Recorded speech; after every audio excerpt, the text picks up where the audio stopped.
So, yeah, follow along. For members, channel members, I've posted in the community tab links to all the articles and kind of what we're running through today. So if you want more info, you want to read more about it, see this, you want to try to prove that I'm making it all up off the top of my head, whatever, then you can check that out. How's everybody doing today? It's good to see you, Hayden, JN, Pete. What's going on? Let's see here. Geek Boy, Dragon Lair, Lara, what's going on? Let's see here. Dragon Lair, Muppet, Tiffany, what's up? West Coast Aquatics, how's it going? Peplin Aquatics and Broadcast Illusions. Jason with Redfish Bluefish dot shop. Donna, John. All right, we're getting people rolling in now. Kind of odd. Lately, anything I post, it's just I don't think it's alerting many people until I'm live because I posted this event this morning, about I don't know 8 hours ago or something, and there were 6 people waiting, whereas normally we have like 30 or 40. So, and this is usually a pretty hot topic. But yeah, so in any case, we've got some stuff to cover. Scott's Aquatics, what's up? Yeah,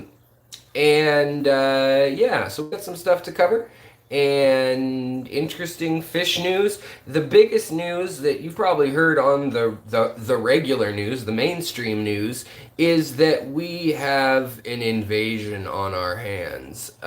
We have zebra mussels that have been found in Marimo moss balls. So if you haven't heard about that already, at Petco it started, and oddly enough, the very first they found happened to be at the local Petco that I shop at. That's right by the house. It's in between my old house and my new house, kind of, as far as north to south goes. And the gal who runs the fish department there actually knows quite a bit about fish, which is kind of unusual considering a lot of the Petco places around here don't. But she pointed out that there were snails in the moss balls a few weeks ago, actually, and she had put them all aside and not sold them, which is great. And she didn't put them down the sink either. She put them in the freezer. I think she what did she do? Oh, she put bleach on them and then threw them away. So she really handled that pretty well. But yeah, we if you bought there's info in the community tab of who you can contact to dispose them, or if you bought mothballs and you find the tiger mussels or zebra mussels, whatever you want to call them, definitely let them know. Don't flush the mothballs. Don't even do a water change, especially if you're in the Pacific Northwest. We are one of the few major U.S. watersheds that was actually not yet inundated with them.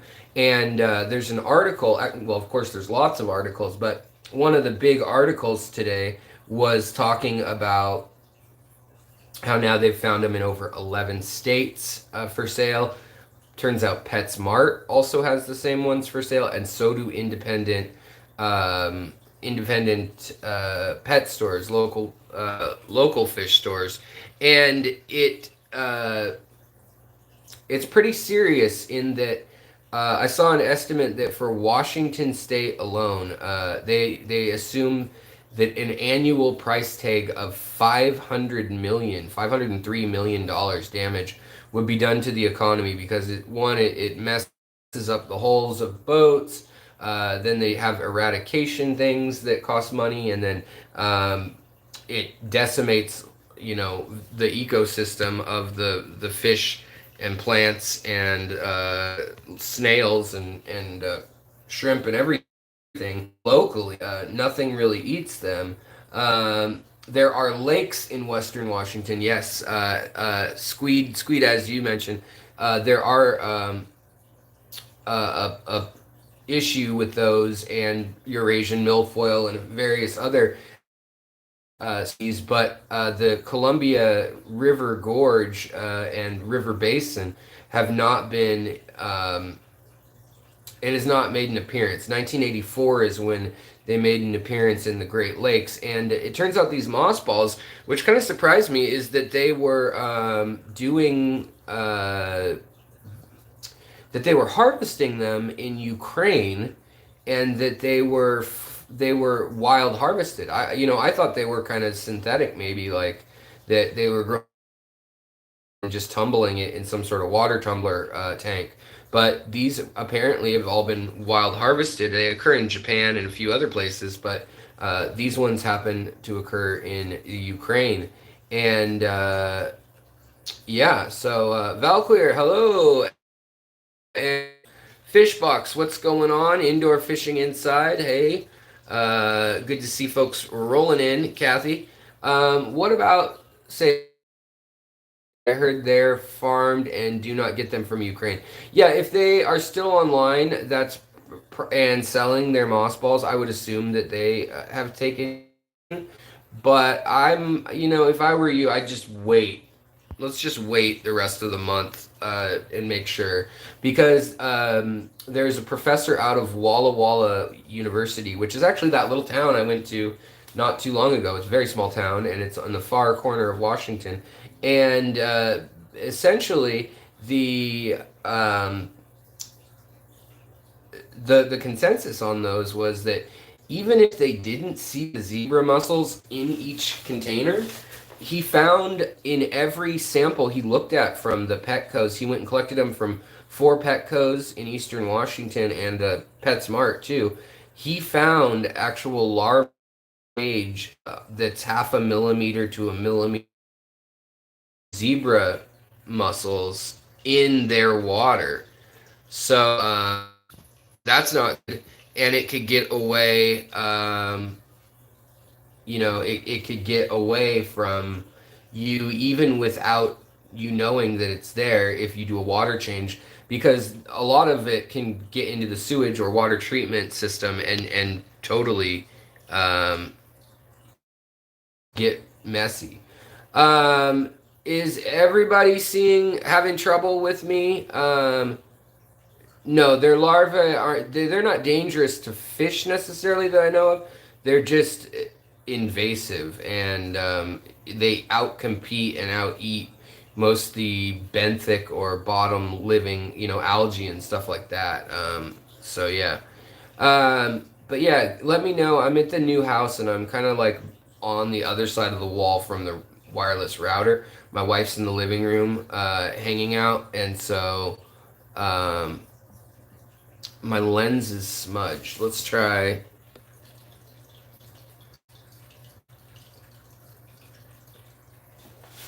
that. All right. All right. How's this is the second lens on there. Is that any better? Any better? Or is it the same but different? Um it could be maybe. Let's see here. I have an idea too. Let's change the background to not lit up and see if that helps a little. Um, all right. So hopefully that's a little better for now. I'll try to figure out what's going on with the internet. It's still only my third day in the new house living here. So let's see here. Yeah, just bandwidth. All right. I think streaming on the weekends is kind of a rough thing also sometimes. So, coming in at our next story on all of this is the next story that I wanted to cover was big news as far as the Saving America's Vulnerable and Endangered Species Act, the SAVE Act, which is about CITES species, so things like the R is um, an issue. Let's try here. Uh, let me try one thing real quick.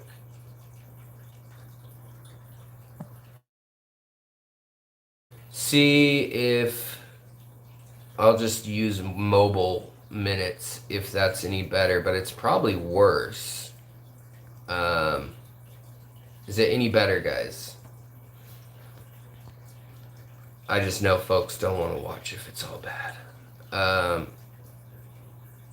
Well, I can't control what I'm what quality I'm broadcasting in.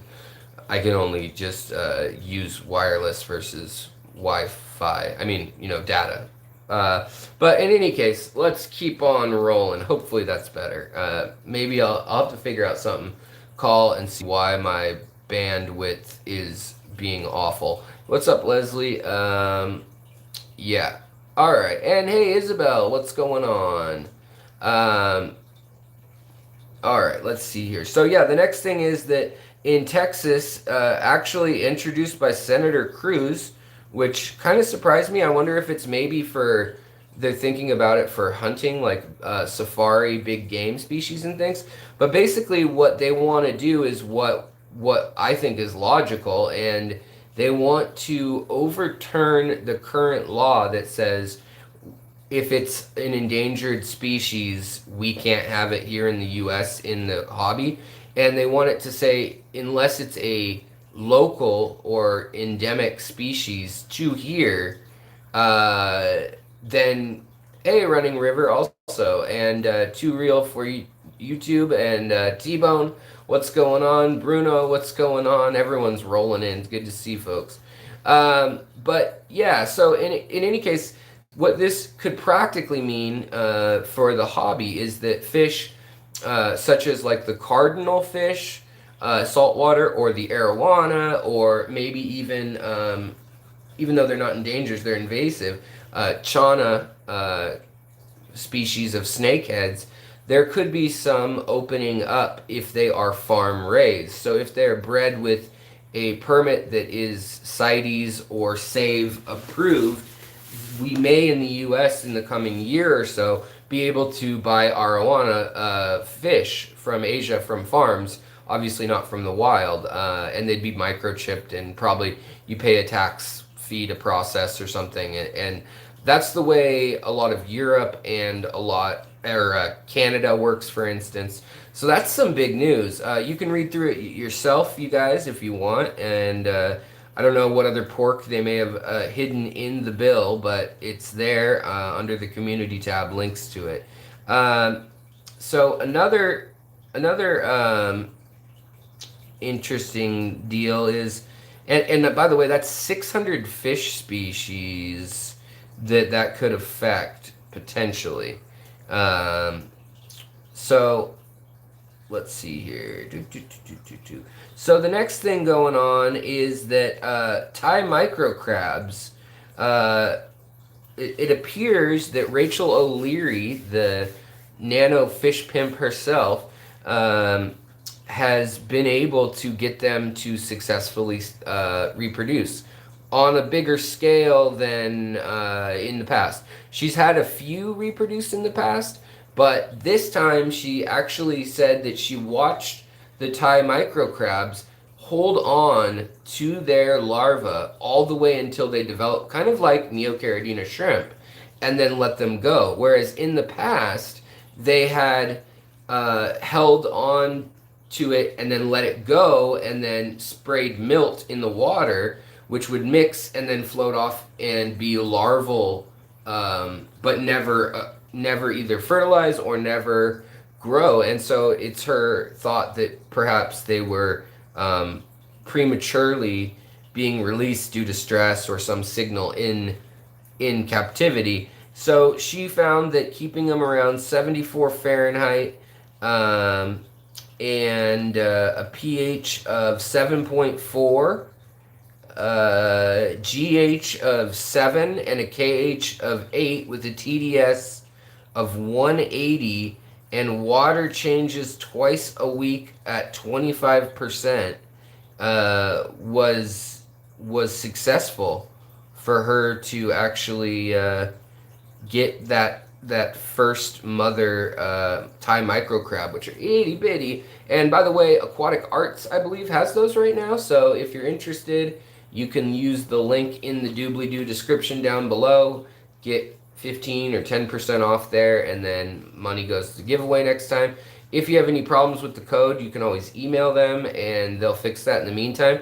But literally Monday now, they're telling me, we'll have new codes, maybe a new sale thing, and be featuring some new stuff.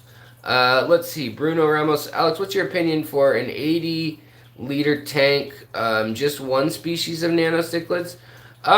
Probably, ideally, if you're trying to spawn them, definitely. But if you had, say, some goldeneye, dwarf cichlids, and checkerboard cichlids, that would probably be fine. You know, very small species. That would probably be okay if it's planted well. But yeah, for the most part, I would suggest one species, and you could have other species, but cichlids just tend to get territorial, and then if they have babies, you know, so you could do apistos or maybe cribs. Apistos are probably easier in that size. T-Bone says, Alex, have you heard of the black line neon tetras? Oh yeah, definitely. They're very, very, very common in the US. What type of nano cichlids? I think of any species in a larger tank would look fabulous. Okay, you guys are talking to each other. Yeah, if you have a question for me, just tag me by the @ sign and then the secret history living in your aquarium. Those of you who are channel members, I see your question pops up first because it drops away sometimes, just random questions when I have it in top chat and whatnot, because the other chat sometimes gets going too fast or I get distracted. So that's just a little nod. It's $1.99. Ray Aquatics, yeah, I'm set. We're settling in. I have 3 tanks left to move. A 17, actually a 60p. So it's just under 20 gallons, rimless. And then I also have 220 longs, and one has no substrate. The other one has substrate and some fancy fish in it. So one will be a little bit of work. The other one has some mustard catfish. So it could be some work, but I'm not too worried about it. So let's see here. PJ and Cole, what's going on? Why was I able to hatch Corridor eggs, but the pleco eggs fungus every time? It could be a temperature thing. Cories can have can have eggs at a cooler temperature than most plecos. Usually that's the case as a general rule. Also, they lay them on the glass, which can be sometimes more sterile, whereas a pleco lays it down on the bottom in a cave or on a rock, which can be dirty and in the way of the bacteria can get to it. But I mean, you could grab the eggs when you first see them and put them in methylene blue or water with 1 or 2 drops of methylene blue kind of thing. That might help, but also it could just be that you may not have males fertilizing them, and so they could just be infertile. All right, moving on to the next news story. So you guys probably saw this story also, but it's worth mentioning for posterity, I suppose. And that is that mega fish, that's fish over 4 feet long, their populations have crashed 94% in the last 2 decades. So, I mean, that's crazy. That's real bad. I mean, that's like tuna and swordfish and that kind of thing, you know? The other thing that has been, there were several studies done that showed that 38% or over a third of all freshwater fish right now are facing extinction by 2050. That's serious. I mean, we haven't even discovered a lot of these fish. I mean, it's sad in that there's times where, you know, Papua New Guinea or Myanmar, I mean, we didn't know about celestial pearl danios. We didn't know about rummy nose rasboras, the orange ones, the Sabwa splendens. We didn't know about Tinwini danios and a lot of the Stiphodons. until very recently, 2006, 2008.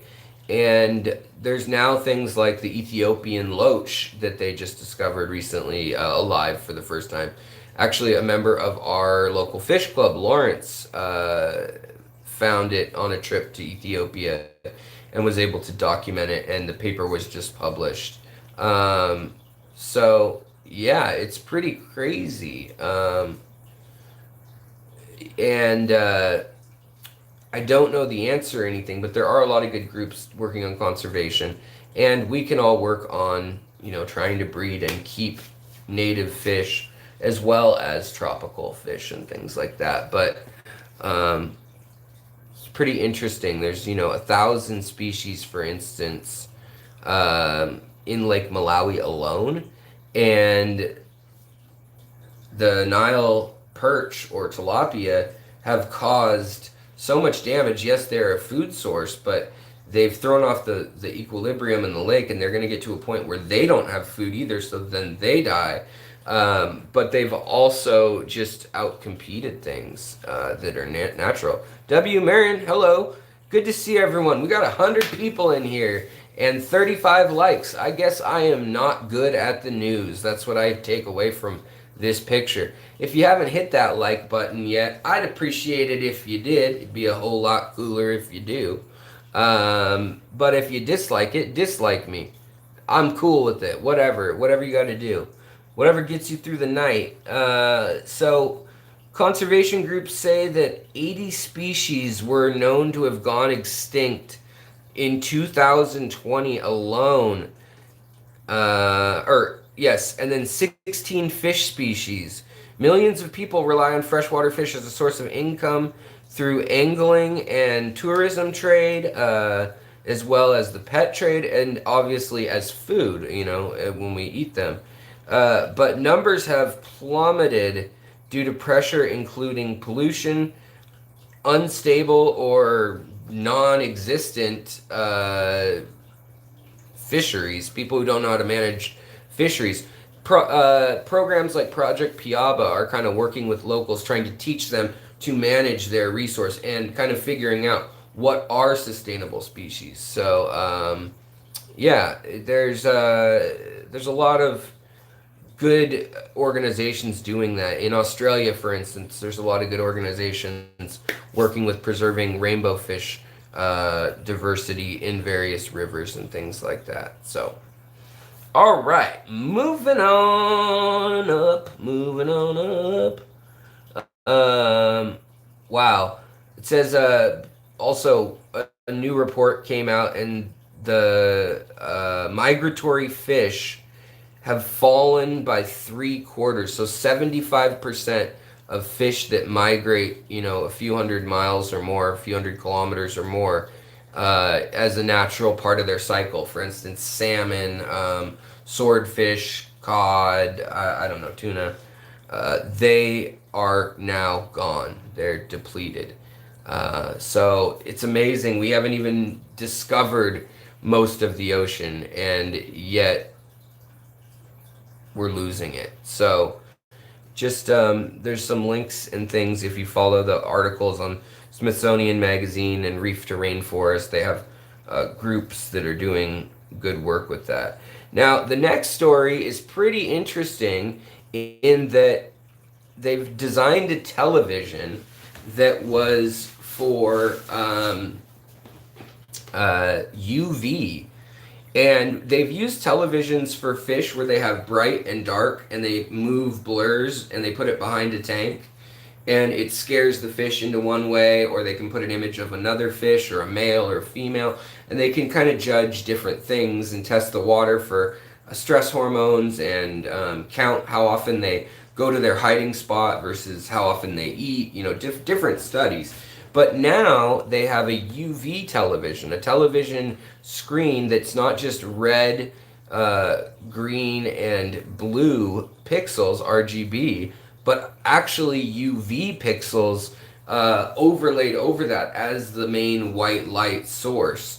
And this really lets us now work with fish as well as other animals, birds and things too, but a lot of them are, a lot of fish have evolved to see ultraviolet light, and, they respond to it. I mean, it's over 500 million years old, and in some species, it's assumed that they had that ultraviolet light sensitivity, like in the transition between pre-fish species of a common ancestry, like how worms can sense light or dark. It could be a UVB or a UVA receptor, and then the picture gets more and more focused depending on how they evolve. But it's pretty interesting in that sense that now we can test for that, because iridescence and iridophores, the stuff that makes a fish shiny or sparkly and have silver scales or reflective scales, that's a lot of that is designed to be camouflage so that predatory fish don't see one fish. When they see a group, they see sparkles and rays and beams all over the place like a disco ball when the UV light hits it, and they don't know which way to go to strike the fish. So that's kind of an ongoing arms race in camouflage versus predators. And Robert Gorlick, you mentioned freshwater trout and salmon you were speaking about, but the other thing is that's what we were testing for. I mean, we're worried about that, obviously, with the zebra mussels, but we've been refining at the University of Washington and at USC Berkeley the ability to test DNA, eDNA, ecological or environmental DNA. So they take a water bottle size sample, put it into a machine, and then all of a sudden now they can sequence DNA from most of the life forms that are in that water, from bacteria to fungi to fish in that water that have lost cells, skin cells or scale cells. And so it's pretty cool that now, instead of having to find that one needle in a haystack, we can analyze all that genome code and look for, are there zebra mussels in this body of water? And if there's any number of them, it'll show up, and we can match that segment of DNA, which looks like a striped band thing, and then it's converted into computer speak. Fishbox says, I once saw neon tetras that were like pink color. What are they? Do you know? Please, albino. Yeah, there's a good chance they were albino. I'm trying to think. I think there's one called. I'm trying to remember if what its Latin name is, but I've heard it called the champagne tetra.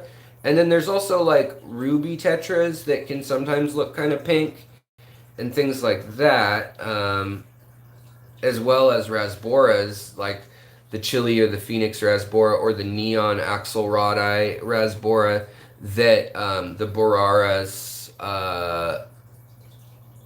mara, the Phoenix rasbora, that can kind of get washed out and look pink, and they look like a tetra, but they're rasboras. I know that's not so helpful, but maybe that can give you a start. Michael's, I'm skipping again. I don't know. The internet is, we're just gonna have to hang in there and keep going. Maybe this is a podcast. You're not missing much by watching me visually. But let's see here. Total Tropics TV, hello. Let's see. Any good luck with your South American cichlids? Have you thought about doing rams? Is that possible? Yeah. I'm hoping to get some more cichlids going in the fish room soon. I do like the nanos and the dwarf or pygmy cichlids. I think I kind of want to do maybe some blue acaras or something like that. Maybe I might do a tank of shellies. I don't know. I've got, let's see, we'll flip it around real quick. I've got some room, 40 gallon and a 10 gallon can go there. I can fit two more 2.5s up there, plus a 20 long for breeding out. I could fit 20 and a 20 and a 10, 20 and a 20 and a 10, or a 10, 10, 10, 10, 4 10s. And then here, this one's just going to be a 40 because of it's full of water. got help moving, and that's what happened. That's where it ended up. What's going on, Kenny? Good to see you. Um, let's see here. Your internet, Filigree says your internet here is better than the last place. Looks great. Oh, good. Glad to hear it. All right, Holly Gibbs, what's going on? Good to see you as well. Laura Sutton, of course, good to see you. Ken, good to see you. Zen Ginger, hey, what's up? Good to see you in here. Welcome. Nigel, hello. Uh, Achutio? I'm gonna butcher that one. Achutio? I can't do it. Sorry, but welcome. And hopefully, yeah, we'll get the rest of the fish. We'll get the rest of the fish room going soon. So yeah, John Larson, what's up? All right, so next story coming up, which is the way a fish swims reveals much about its personality. So Swansea University had some research in which they can reliably, it's pronounced H2O. Oh, H2O. I get it. I was trying to. Okay, all right. Hey, what's up, Tennessee Aqua? Good to see you as well. Wow, I'm way overthought that. T-Bone, thank you so much for the first super duper chat sticker of the day. Very much appreciated. It will go investing it into the new fish room. And yeah, hit that thumbs up button or thumbs down. I don't care. Just hit something. Whip it good. I need a Dr. Pepper. I'll be right back with the second half of this show, and we'll finish up that thought that I just spoke on, which is that fish have personalities. Who would have thought? I mean, fish keepers could have told you that. But now it's confirmed in the lab, and we can identify fish in the wild when we're studying something that to humans appears all the same and is too small to use an RFID chip. We can actually learn how they respond to stress stimuli and things like that, and then help to figure out, okay, well, there were two males in this area that were guarding things, and one swims in a clockwise and the other swims in a counterclockwise fashion. It sounds strange, but now they're talking about they're talking about that. No mention of the glow shark. Glow shark? I don't know about the glow shark. Are you speaking of the Denison barb that they made a glow shark of, or a glow fish of?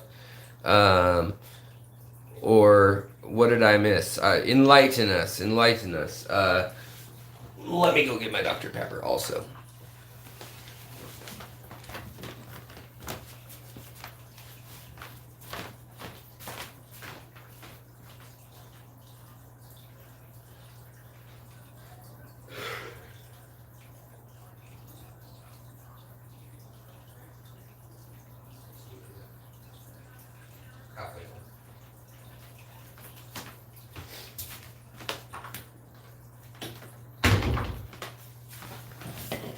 I have returned for more fish news that you won't probably use, but it's interesting. Oh, they found 5 feet deep water shark off New Zealand that glows blue. Wow, no, I haven't seen that. No, I hadn't seen that. I'll have to look it up. Yes, they have. Oh, yeah, speaking, John, of depressed fish.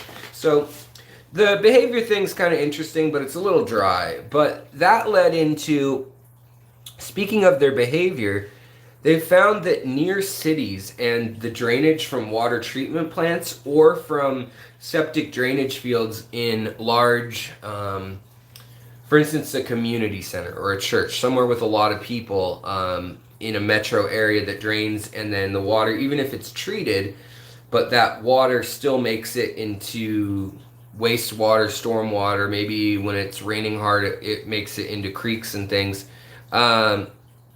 Basically, they've found that the prednisone, not prednisone, Prozac from humans turns them into basically zombies. And it turns out that fish are getting eaten. And that, I mean, we knew that estrogen and birth control, things like that, have been impacting wild fish for a long time, just the level in our water, even though it's trace amounts. Those are big amounts for creatures that are very sensitive to these things in an environment that never has, uh, you know, testosterone or estrogen in their water naturally. Um, but it ends up showing up that the antidepressants specifically, and Prozac was the one they were testing for because I guess globally it's the most prescribed antidepressant and anti-anxiety med, is it shows up that it causes fish. They'll still have a predator aversion, but that one, they're slower, and two, they don't look for food as much. They're not as interested in mating, and it just, in the article, it says it zombifies them.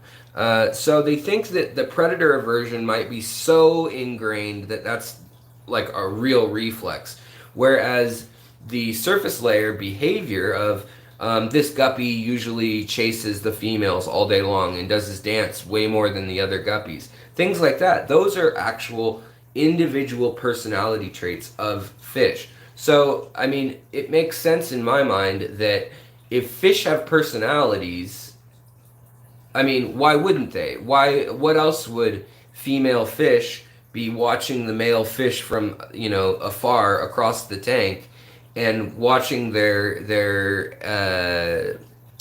one, they can see how fit they are by how long they can dance or how bright they are or how big they are. But that's a quick assessment. They can tell a whole lot more if you look at personalities.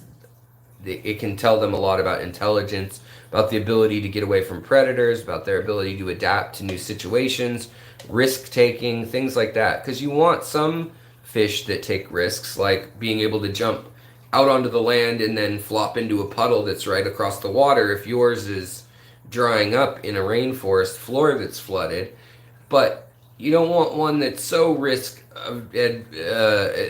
prone that they'll go eat mosquito larvae out in the open water and they get nabbed off by an Oscar. Let's see here. Thank you so much, Lars Sutton. $2.99 super sticker. Appreciate that very much as well. All right. Take care, Total Tropicals. Marion says, I keep thinking how the construct depression is culturally defined. We should not force our definitions on fish culture. Just kidding. Yeah. That's kind of funny. Because you have a point there. Like, what's a happy fish? What's a sad fish? Doesn't matter. I mean, if they're still surviving, what is the quality of life? Do they even have an interpersonal relationship? But it seems to be that we're learning more and more. Yes, they do seem to recognize different individuals in their group. They seem to have a hierarchy structure. They have a gender structure. And even though this is controversial, I mean, they even switch gender and sex. Now, sex is biological, and usually there's 3 sexes, which is either hermaphrodite or male or female. I suppose none also is 1, so 4. And then variations therein of that. But you see, for instance, clownfish or scarlet batis or what else? Any fish that doesn't color up. So many cichlids and things, the male will not color up. It will choose to look like a female in order to avoid conflict, because males are supposed to conflict. They're supposed to show off how strong they are or how vigorous they can fight, things like that. What about chloramine? Yeah, Christine was mentioning chloramine in the water. I mean, there's so many chemicals in the water, and I mentioned this last month during Fish News, but in big cities, they can actually go on Monday morning or Sunday morning and check the wastewater outlet. So not the wastewater in the plant, the wastewater that's already been processed and put back out into the rivers or out into water, into the groundwater, things like that. And they can still tell, they've found the ratio of when they find illicit drugs, they can tell how much blow or how much, whatever. I don't want to say the actual drugs will demonetize the stream, but they can tell because it's just like a urine test. They can check the water, but that means that there's trace amounts, and that they're getting into the fish and the general train. They found tramadol, which is a pain relieving medication.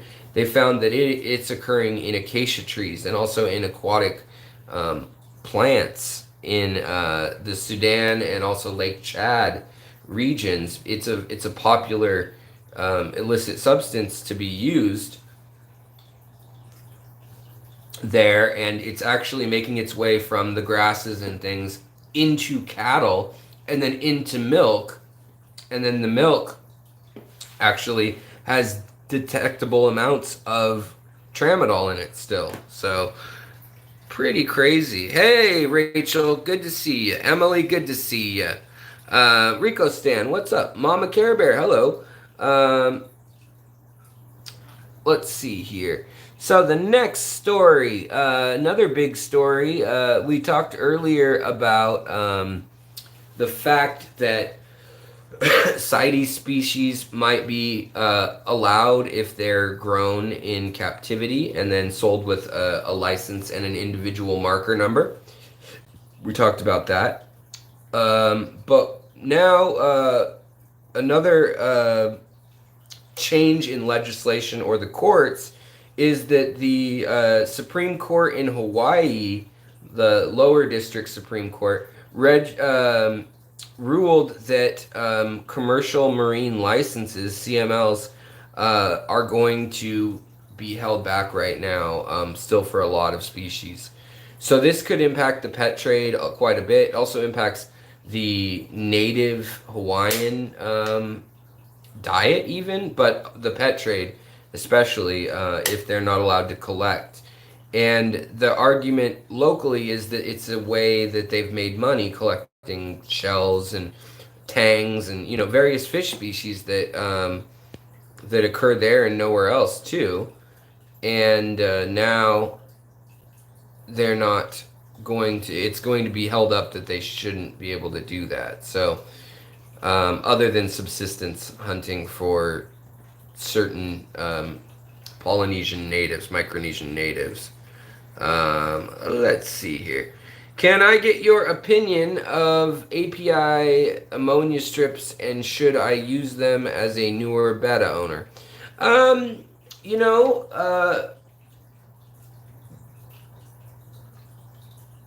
like API products. I think their liquid tests are far more accurate. The test strips are okay. It's kind of hard to read if there's a little bit of ammonia. It's hard to tell if there's just enough that it tripped it, but your biological filter can take care of it, or if something died recently. It's hard to tell the difference between less than 0.25 parts per million and 1 part per million. Now, you can tell the difference between 1, 2, 4, 5, 6, but at those levels, your fish are going to be in bad shape by that point. So, yeah, rough times. The store I go to, any fish from Hawaii, the prices have doubled the last 2 months, Sean Larson says. Yep. So, I mean, there still are some people that have their licenses and things, but they're really cracking down on what they can collect and so forth. So they are going to appeal that, but it still remains to be seen what will be the outcome of that. Another little story is that falling insect populations, so whether that's cicada or locusts or anything that lives in the trees and can potentially die, fall into a river, that impacts fish population immensely. Now, that doesn't surprise me at all, probably doesn't surprise you guys at all, but somebody decided to pay for a study on that, and they did that and found that, let's see here. These research results provide proof that changes in forest seasonality also affect ecosystems of nearby rivers. The finding also highlights the importance of predicting the effects of climate change. So basically, if there are rivers, for instance, in the Sahel region, which is the desert region by the Sahara in north central Africa, and now there are certain fish there that rely on locusts. If it gets drier and that region shifts farther down, those locusts are probably going to stay where it's more lush, and it could mean that when they all die off by the billions, that the fish that rely on that, or for instance mosquitoes in Alaska and salmon, that they don't have that source of food, that they don't have that source of protein, and it's just talking about predicting that. But the fact that flying insects and insects falling from trees is a huge part of the food web, and that we don't necessarily think of. I have an ick outbreak among rainbows and Congo tetras. It is a tank. It is tank wide. Is a temp of 92 enough to kick it? Yeah, here fishy. That's plenty. That's actually a little high, depending on the other fish you have. If you had like discus, and probably the Congo tetras will be okay, but I'd probably keep it closer to 86 or 87. When you get that hot, their metabolisms get going really high. They need more food, they can overheat, they can get liver and kidney damage, and there can be issues. But 88 is about as high as most people take it usually. That being said, there are some heat-resistant forms of ick appearing in the hobby, and I would recommend chemicals at that point rather than that temperature, because it's just very hard on them. H2O, have a good night. Yes. Let's see here. So, other news of fish news you probably won't use is that evolutionarily, our ability to taste bitter in humans goes back at least 400 million years. The coelacanth fish, which is a 370 some million year old fish, hasn't really changed its layout, and in the 30s they thought it was extinct. Before that they thought it was just a fossil.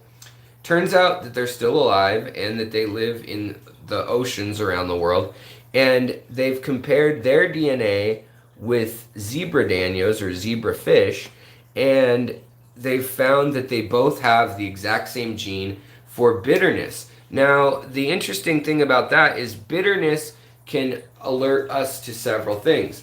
The bitter tasting gene first comes not in the mouth or any nose, eyes, any sensory organs like that.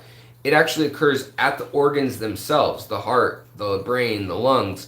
And when they sense bitter, it's a sign that either an alkaloid or an acid, or an amino acid or something that's harmful, a poison, a toxin, something like that, is in the system. And bitter is a marker and a category. It's basically like if you had a key and a lock, it's the lock, your receptor for bitter, that fits the key.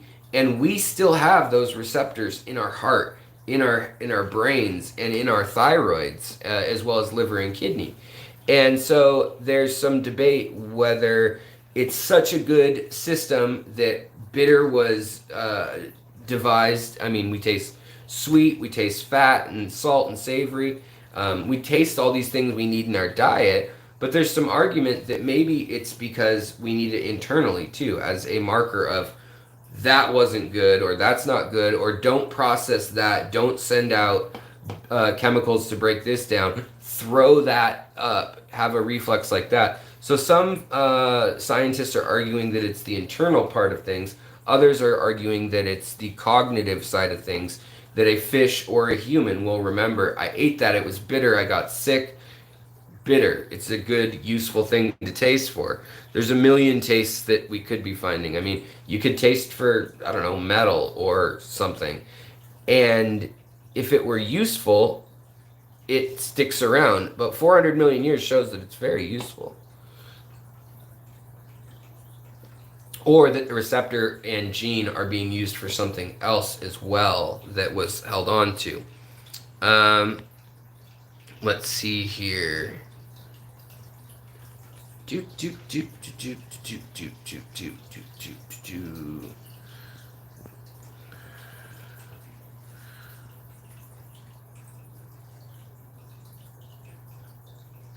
So is it bad for my body when I drink IPA, bitter IPAs? Yes, terrible. Don't do it. T-Bone's fishes. I've only been in the hobby for a year. First couple of months I had trouble with my tanks, but now they are thriving and have had no problems in 8 to 10 months. Right on. That's great. Very good. Solar natural salt. Water. Where to get salt for? Well, I missed it. But in any case, those are the big stories in fish news.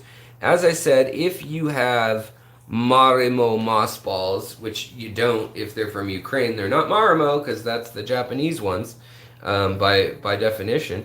But if you have the mossballs that you bought in the last few months from Petco, PetSmart, be careful about changing until you know whether you had some of that batch that was impacted. Be careful about changing your water or dumping it into your yard or near a stream, or if your local wastewater doesn't get treated and then put into, for instance, here it gets dumped into the salt water. So I'm not as worried. But if you go east of me, they treat it and they release it into a reservoir, and that's no good. Hey Chubby Guppy, what's going on, buddy? And 402, good to see you. Those were the fish news stories that you probably won't use, but they're kind of interesting. I always love this segment, but like I said, the links are in the community tab. I've been trying to do that for members and also just curious folks alike. But that's what's going on here, and I just need to get 3 more tanks moved in, and then I'll be completely settled in the new fish room and new house. And right now, if you didn't see it before, let's turn this around. This is the yard, and that's actually the yard. You can see it's actually double that size, so it goes down a level, and then so it goes to here, and then it doubles again. And there's this shed down here, and we were thinking of putting another little building down there. There's a fire pit here. We're going to do a garden here, and maybe a pond here, and then tubs here. So, and then this neighbor has hot tub and koi pond, as I pointed out. So, pretty cool. I'm keeping my shrimp kind of up high in here right now. And then the Medaka rice fish, they're getting ready. This guy's still holding on with the yellow on his tail. He's been my favorite male. Let's see here if there's any new news in here. This is the algae tank. I mean, look at this. I fed them last night, and already Fluval bug bites are that gnarly in this tank. They get so gross. But here's the Akara, the gold dwarf cichlids, and then here is the iron topaz guppy from Jason over at redfishbluefish.shop, and the babies of hers are in this tank, hanging out up here, away from her because I don't trust her. But Average Fish Keeper told me today that there's actually a sale on panda loaches going on for $12 each at the local store, so I may pick up some more of them. I love them. Well, thank you so much, T-Bone. It's because of all people like yourself, Alex, who have helped me with the hobby. Thank you. Well, thanks for watching. Thanks for commenting and for, being a positive, inquisitive person. It helps us all. I mean, oftentimes people who are brand new to the hobby have a question that I've never contemplated, and it helps me in the long run. Helps many people in the long run. We all help each other. So, yeah. Let's see here. So, I would go show you guys the other tanks right now, but wife is watching TV out there, and we've been working hard, moving all day and all week, so I'm going to let her be. Yes, I do have the GFCI outlets for the new fish room. I still do need to do a water change thing, and then I've got, I built like a little, I got a power head pump and a piece of PVC pipe that's 1/2 inch and hook that up, and so I can drain each tank with a PVC little U or N, it looks like the letter N, lowercase n, hang it over the lip and run it outside and drain it into the yard where the garden will be. And then so that's how I'll do the water out. But then I want to run pipes from, we have a continuous hot water heater in this house, so it's tankless, but I want to run it from up here and just run it at a consistent maybe 77 degrees. Maybe we'll have a storage bin like somewhere up in here, but my bigger thought is to do shelving here with books and resources, or maybe I think Aquatic Arts is going to send me a little banner thing, and hopefully they're going to help stock some of the new tanks that we'll get going. I have a 55 that I think is going to end up being outside for some native sunfish. That's kind of the goal, like, bigger size fish. Or it might end up back in here if I decide to scrap this tank and combine tanks. I got one of the big old bags of lava rock out of the old aquarium, out of the 40 breeder down here. And that's good news. Oh, that's weird. This filter's not working. What's going on? It's dry. Well, good thing it was on sale and I bought an extra filter. So, yeah.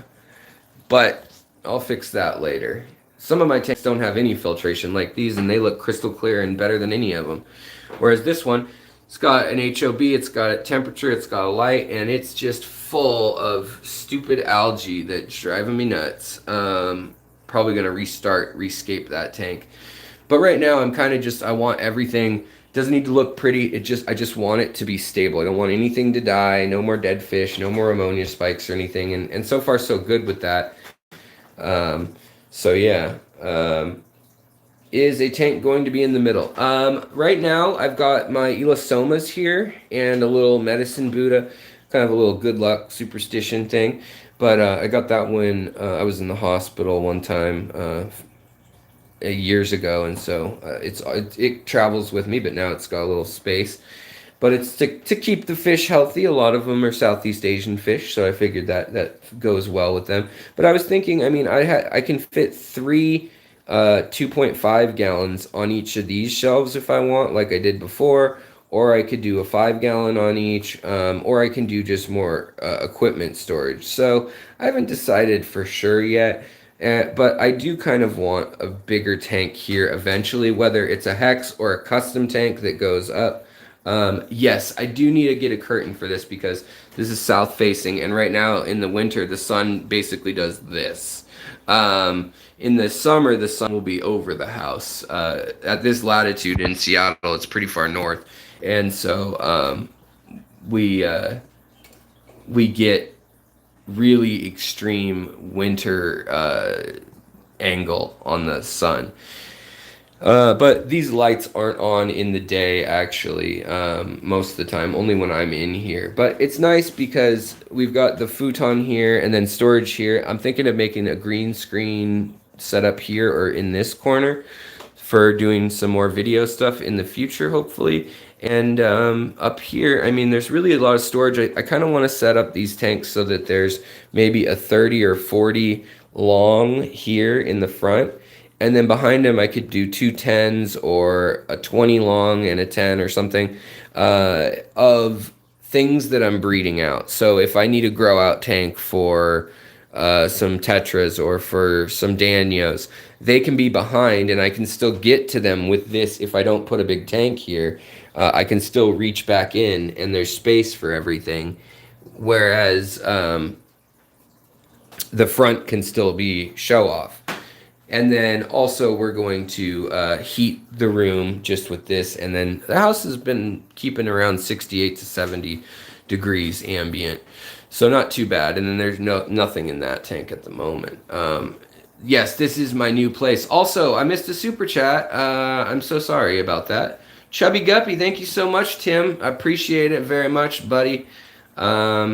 And by the way, I know that Aquarium Cop, you and I chatted frequently, and I'm sorry to those of you who were close to him, but I know Tim, I know you chatted with him also. So yeah. I want to kind of do a tank maybe in memory of him. Also, I just want to redo some tanks. So we'll see. I've also got some tissue cultures here, and we're running a lot of stuff right now off of this air pump that's a mess, but we'll streamline it. We'll tie everything up, zip tie along a channel or through a pipe or up the back of things. But that's not really the priority right now. The priority is just making sure everyone's healthy and alive, and shrimp are doing good, fish are doing good, and so far that seems to be the case. So pretty good. Rachel, thank you so much. Another $5 super chat. I have some extra blackout curtain panels I'm happy to part with. Wow. Depending on where you live, depending on how much it would be to ship, that would be really nice. That would be awesome. Fish Menk, 1 a.m. there in England, going to bed. Well, you have a good one. You sleep tight, sir. Sleep with the fishes. Yeah, so that's kind of what's going on around here today. I got to get back to, honestly, yeah, the water parameters are pretty much the same. The water's a little bit hard here. Don't know why that is, but they don't treat it with chloramine. It's all just chlorine, which is great. As you can probably see in this light, I've got real bad allergies and hives that were coming up earlier yesterday and today from dust and things like that. And so I need to, kind of take a break, wash off and all that stuff. Have I ever bred banjo catfish? Will they eat adult red cherry shrimp? No, I haven't seen them eat red cherry shrimp. Same with farawallas or really pretty much any of those kind of twig catfish. But I have not bred them successfully. But I do want to breed the red lizard whiptail lizard catfish, essentially, that I got in the next tank that's coming over here. Yeah, I'm already on Benadryl, methyltrexate, hydrazine, and a cream. So unfortunately, it's just because of lupus and which affects the autoimmune and inflammation, as well as environmental allergies. But we're figuring it out. Hopefully it'll settle down, and just got to kind of get through this. And I'm pretty excited. I think the channel has really interesting places to go, and I'm pretty excited about it. So thank you guys so much for the support, for the love, for participating. And I'm glad folks like this fish news. You probably won't use a thing that I like to do once a month. And I hope everybody is doing well. Dan, I hope you're feeling well also. I know you and I share a lot of the same soreness. Jerry Serple Morris, also, I've got your Celestial Pearl Danios. Hopefully I'm going to start spawning some of them too. And I'm really excited for tub season. It's going to be a little later than normal, I think this year just because of weather, but I might do some heated tubs and kind of insulate them with something. So I got some tricks up my sleeve that we might be seeing. But yeah, we'll try to get the back to the dense science videos and also some, how-to type videos coming up. I'm going to do a video on Hero's Fountain, which is an old Greek fountain that requires no electricity, but I have designed a filter, a box filter or sponge filter that can run without any electricity in your aquarium for power outages or for whatever. It's not a high flow, intense flow, but I think it'll be fun. I'll make an episode about that coming on soon too. Always learn something new when you study 3,000-year-old cultures. But thank you all for popping in, for saying hi. I hope everyone has a wonderful night. And maybe I'll see some of y'all later. Don't forget to hit that like button on the way out. And subscribe if you're not, because why not, right? All right. And thanks for those of you who have, and for the mods, and for the commenters, and of course, thank you so much, Super Chatters. Thanks, everyone. Spread the love, take care of your critters and plants, and I'll talk to you guys on Tuesday for the live stream, and hopefully have a video out if I have time. I've got footage, I just need to edit on the difference between cardinal tetras, neon tetras, green neon tetras, the blue ones, and as well as diamond tetras. So, I don't know. They would confuse me when I was new, so hopefully that helps. But thanks again, everybody, and have a great day, night, evening, morning, wherever you are. Bye, guys.